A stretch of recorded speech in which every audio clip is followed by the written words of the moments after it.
இந்தியாவில் புதிதாக 8,774 பேருக்கு புதிதாக கொரோனா தொற்று உறுதி செய்யப்பட்டுள்ளது. வைரஸ் பாதிப்பால் ஒரே நாளில் 631 பேர் உயிரிழந்ததாக மத்திய சுகாதாரத்துறை அமைச்சகம் தகவல் தெரிவித்துள்ளது.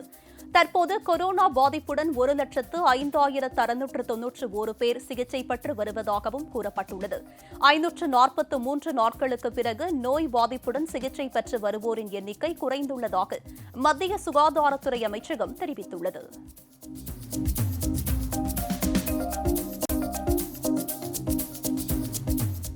பெங்களூரு வந்த தென்னாப்பிரிக்காவை சேர்ந்த இருவருக்கு கொரோனா தொற்று உறுதி செய்யப்பட்ட சூழலில் அவர்களுக்கு ஒமைக்ரான் வைரஸ் பாதிப்பு உள்ளதா என்று பரிசோதனை செய்யப்பட்டு வருகிறது.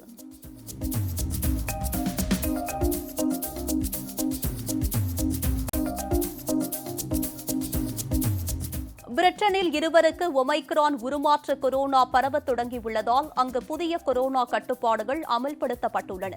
பிரிட்டனுக்கு வரும் வெளிநாட்டு பயணிகள் அனைவரும் PCR சோதனை மேற்கொள்ள வேண்டும் என்றும் கொரோனா இல்லை என்பதை உறுதி செய்யும் வரை தனிமைப்படுத்திக் கொள்ள வேண்டும் என்றும் பிரிட்டன் பிரதமர் போரிஸ் ஜான்சன் தெரிவித்தார்.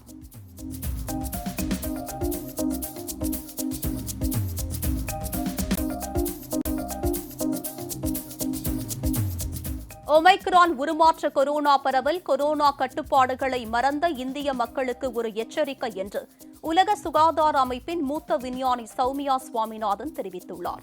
முகக்கவசம் அணிவது, சமூக இடைவெளியை பின்பற்றுவது, தடுப்பூசி செலுத்துவது உள்ளிட்ட அனைத்து நடவடிக்கைகளையும் இந்திய மக்கள் பின்பற்ற வேண்டும் என்று அறிவுறுத்தினார்.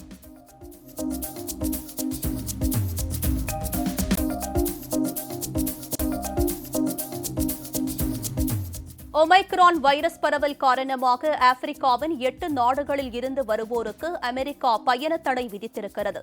அமெரிக்க விமானங்கள், அந்நாட்டு குடிமக்கள் மற்றும் நிலையாக அமெரிக்காவில் வசித்து வருபவர்களுக்கு இந்த தடை பொருந்தாது என்றும் அமெரிக்கா அறிவித்திருக்கிறது.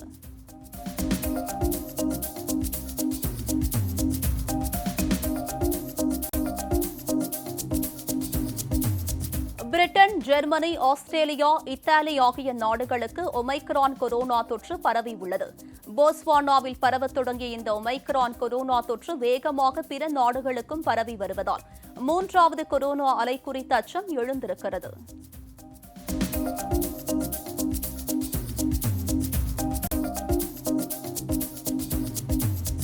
ஒமைக்ரான் கொரோனா பரவல் அச்சம் காரணமாக ஆப்பிரிக்காவின் தென் பகுதியில் உள்ள 7 நாடுகளுக்கு கனடா அரசு பயண தடை விதித்திருக்கிறது. கடந்த 2 வாரங்களில் இந்த 7 நாடுகளுக்கு சென்ற பயணிகளும் வர தடை விதிக்கப்பட்டுள்ளது.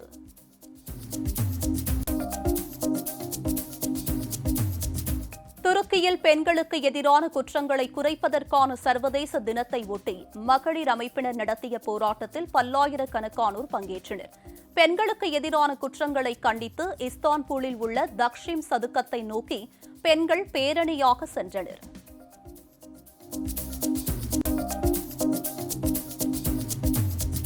உக்ரைன் நாட்டு எல்லையில் ரஷ்யா ராணுவ படைகளை குவித்து வரும் நிலையில் தங்களுக்கு எதிரான ரஷ்யாவின் ராணுவ நடவடிக்கைகளை எதிர்கொள்ள தயாராக இருப்பதாக உக்ரைன் அரசு அறிவித்திருக்கிறது.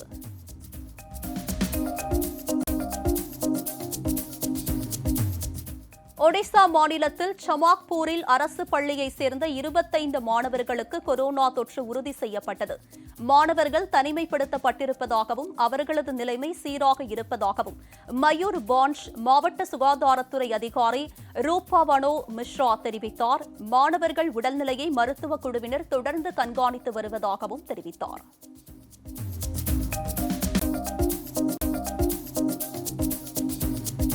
செங்கல்பட்டு மாவட்டம் வல்லாஞ்சேரி ஏரியில் இருந்து உபரி நீர் வெளியேற்றப்பட்டு வருகிறது. இதன் காரணமாக சென்னை திருச்சி தேசிய நெடுஞ்சாலையில் தண்ணீர் தேங்கியதால் போக்குவரத்து நெரிசல் ஏற்பட்டுள்ளது. சரக்கு வாகனங்கள், ஆம்புலன்ஸ் போன்றவை போக்குவரத்து நெரிசலில் சிக்கின.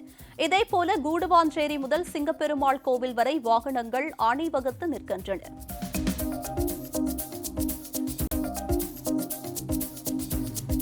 விழுப்புரம் மாவட்டத்தில் உள்ள வீடூர் அணையில் இருந்து மீண்டும் 8000 கனஅடி நீர் திறந்துவிடப்பட்டுள்ளதால் கரையோரம் உள்ள விழுப்புரம் மாவட்டத்தின் 18 கிராமங்கள் மற்றும் புதுச்சேரிக்கு வெள்ள அபாய எச்சரிக்கை விடுக்கப்பட்டுள்ளது.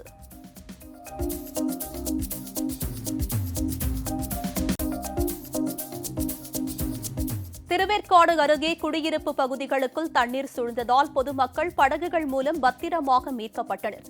ஆவடி சட்டமன்ற தொகுதிக்குட்பட்ட திருவேற்காடு கூவம் ஆற்றில் வெள்ள நீர் கரை புரண்டு ஓடுவதால் பத்மாவதி நகரில் 300க்கும் மேற்பட்ட வீடுகளில் வெள்ள நீர் புகுந்தது. இதையடுத்து பேரிடர் மீட்புக் குழுவினர் காவல்துறையினருடன் இணைந்து வெள்ளத்தில் சிக்கிக் கொண்ட பெண்கள், முதியவர்கள் உள்பட பலர் படகு மூலம் மீட்கப்பட்டு அருகில் உள்ள நிவாரண முகாமில் தங்க வைக்கப்பட்டனர்.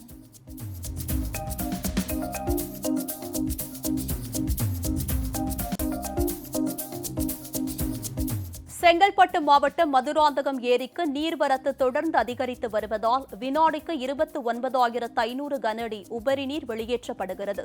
இதனால் மதுராந்தகம் ஏரியை சுற்றியுள்ள கத்திலிச்சேரி, விழுதமங்கலம், வளர்பிறை, முள்ளி, முன்னுத்திக்குப்பம், நீலமங்கலம் ஆகிய பகுதியில் வசிக்கும் மக்களுக்கு வெள்ள அபாய எச்சரிக்கை விடுக்கப்பட்டுள்ளது.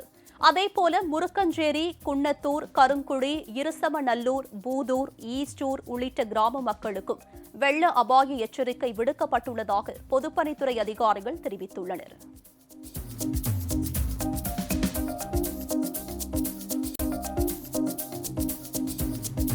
செங்கல்பட்டு மாவட்டத்தில் பெய்து வரும் தொடர் மழையால் கூடுவாஞ்சேரி மற்றும் சுற்றுவட்டார பகுதிகள் வெள்ளக்காடாக காட்சியளிக்கின்றன.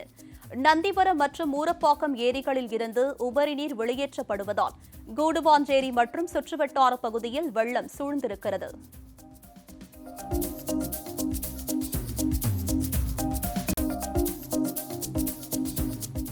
தொடர் மழை காரணமாக திருவாரூர் அருகே உள்ள வேலுக்குடி கிராமம் முழுவதும் வெள்ளக்காடாக காட்சியளிக்கிறது. ஆரம்ப பள்ளி கட்டிடம், உயர்நிலைப் பள்ளி கட்டிடம், நூலகம் உள்ளிட்டவைகள் மட்டுமின்றி ஏராளமான வீடுகளும் வெள்ள நீரால் சூழ்ந்துள்ளன.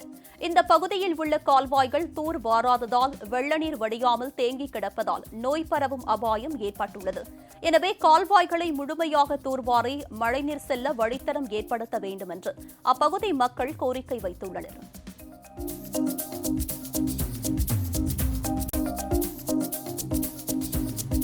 தூத்துக்குடியில் பெய்த மழையால் தோட்டத்திற்குள் புகுந்த தண்ணீரால் 150 ஏக்கரில் பயிரிடப்பட்டிருந்த வாழை மரங்கள் சேதமடைந்துள்ளன. சக்கம்மாள்புரம் கிராமத்தில் உள்ள மருதாணிக்குளம் நிரம்பி தண்ணீர் வெளியேறி அருகே உள்ள தோட்டத்திற்குள் புகுந்தது. இதனால் அங்கு 150 ஏக்கரில் பயிரிடப்பட்டிருந்த வாழை மரங்கள் தண்ணீரில் முழுகி சேதமடைந்துள்ளன. எனவே தோட்டங்களுக்குள் தண்ணீர் புகாதவாறு குளத்தின் கரையை பலப்படுத்த வேண்டும் என்று விவசாயிகள் கோரிக்கை வைத்துள்ளனர். மேலும் தற்போது ஏற்பட்டுள்ள பாதிப்புக்கு நஷ்ட ஈடு வழங்கவும் வலியுறுத்தியுள்ளனர்.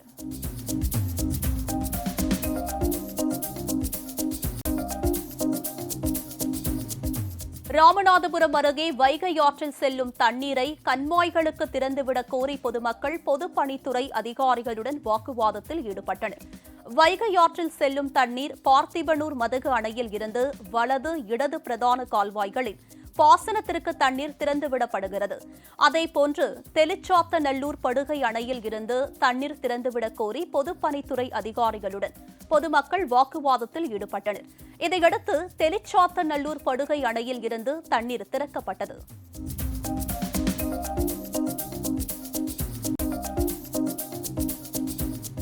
கடல் சீற்றம் காரணமாக நாகையை சேர்ந்த மீனவர்கள் 3வது நாளாக கடலுக்கு மீன்பிடிக்க செல்லவில்லை. கனமழை மற்றும் வங்கக்கடல் சீற்றத்துடன் காணப்படும் என்று சென்னை வானிலை ஆய்வு மையம் விடுத்த எச்சரிக்கையால் நாகை மாவட்டத்தை சேர்ந்த 27 மீனவ கிராமங்களைச் சேர்ந்த 500க்கும் மேற்பட்ட மீனவர்கள் 3வது நாளாக கடலுக்கு மீன்பிடிக்க செல்லவில்லை.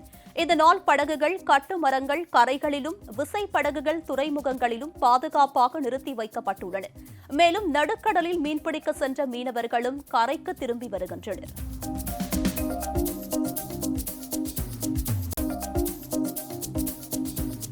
சென்னை பள்ளிக்கரணை பகுதியில் குடியிருப்புகள் மற்றும் சாலைகளில் மழைநீர் தேங்கியுள்ள நிலையில் ஆய்வு செய்ய வந்த திமுக எம்எல்ஏவை பொதுமக்கள் முற்றுகையிட்டனர்.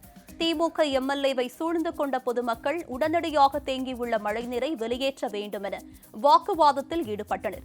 இதைத் தொடர்ந்து ஜேசிபி இயந்திரம் வரவழைக்கப்பட்டு மழைநீரை அகற்ற நடவடிக்கை மேற்கொள்ளப்பட்டது.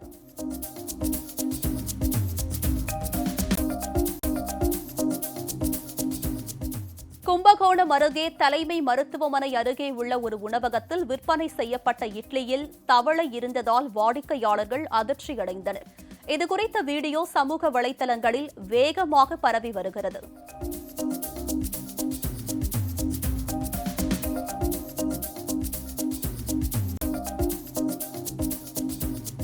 கோவை மாவட்டம் வால்பாறை வனப்பகுதியில் தொடர்ந்து மழை பெய்வதால் வனப்பகுதிகளில் உள்ள காட்டு யானைகள் தேயிலை தோட்டங்களில் தஞ்சமடைந்தன. வால்பாறையில் உள்ள மூடிஸ் பகுதியில் உள்ள தேயிலை தோட்டங்களில் 30க்கும் மேற்பட்ட யானைகள் முகாமிட்டுள்ளன. இதனால் தேயிலை தோட்ட தொழிலாளர்கள் அச்சமடைந்தனர்.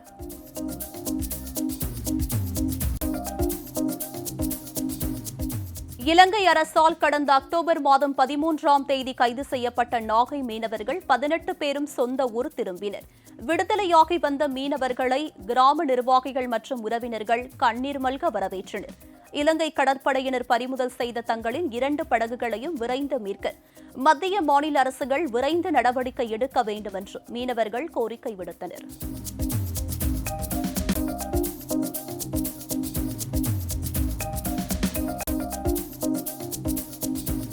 புதுச்சேரியில் இன்று ஒரே நாளில் 21 பேருக்கு கொரோனா தொற்று உறுதி செய்யப்பட்டது. இதையடுத்து பாதிக்கப்பட்டோர் எண்ணிக்கை 1,28,881 உயர்ந்திருக்கிறது.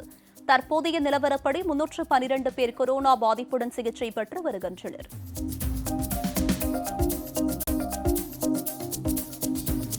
வங்கக்கடலில் நாளை புதிய காற்றழுத்த தாழ்வு பகுதி உருவாகும் என்று எதிர்பார்க்கப்பட்ட நிலையில் ஒருநாள் தாமதமாக காற்றழுத்த தாழ்வு உருவாகும் என்று சென்னை வானிலை ஆய்வு மையம் தகவல் தெரிவித்திருக்கிறது. சென்னையில் நாளை முதல் படிப்படியாக மழை குறைய வாய்ப்புள்ளதாகவும் தெரிவிக்கப்பட்டுள்ளது.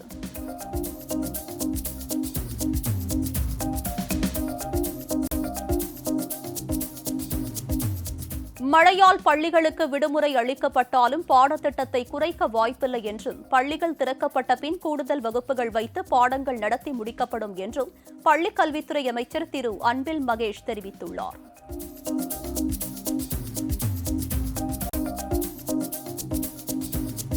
தமிழக அரசு போதுமான நிதி ஒதுக்காத காரணத்தினால் நெல்லை மாவட்டத்தில் கால்வாய்களை தூர்வார இயலவில்லை என்றும் மழை சேதம் குறித்து ஆய்வுக்காக நியமிக்கப்பட்ட மாவட்ட கண்காணிப்பு அதிகாரி செல்வி அபூர்வா தெரிவித்துள்ளார். பயிர் சேதம் தொடர்பாக முழுமையாக ஆய்வு செய்து தகவல் தெரிவிக்கப்படும் என்றும் தெரிவித்தார்.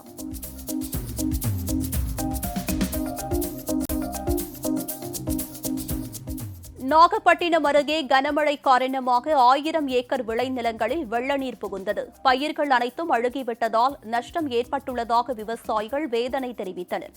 ஏக்கர் ஒன்றுக்கு 30,000 ரூபாய் நஷ்டம் ஏற்பட்டுள்ளதாகவும் அரசு உரிய இழப்பீடு வழங்க வேண்டும் என்றும் பாதிக்கப்பட்ட விவசாயிகள் கோரிக்கை விடுத்தனர்.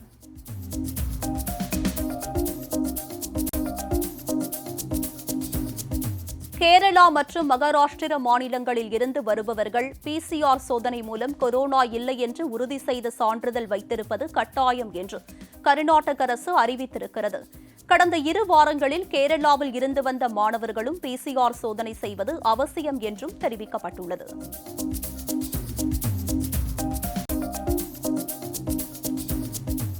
இயற்கையை பாதுகாப்பதில் தூத்துக்குடி மக்கள் முக்கிய முயற்சிகளை மேற்கொள்வதாக பிரதமர் திரு நரேந்திர மோடி பெருமிதம் தெரிவித்தார்.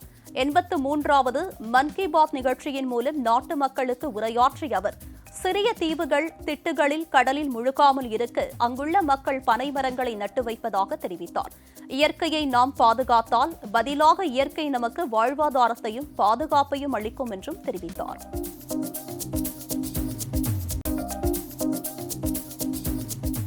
நாமக்கல் மாவட்டம் ராசிபுரம் அருகே மளிகை கடையில் ஏற்பட்ட தீ விபத்தில் 3 லட்சம் ரூபாய் மதிப்பிலான பொருட்கள் எரிந்து நாசமானது. பேளுக்குறிச்சி கடைவீதி பகுதியில் கோபாலகிருஷ்ணன் என்பவர் நடத்தி வரும் மளிகை கடையில் திடீரென தீ விபத்து ஏற்பட்டது. தகவல் அறிந்து வந்த தீயணைப்பு படையினர் விரைந்து செயல்பட்டு தீயை அணைத்தனர்.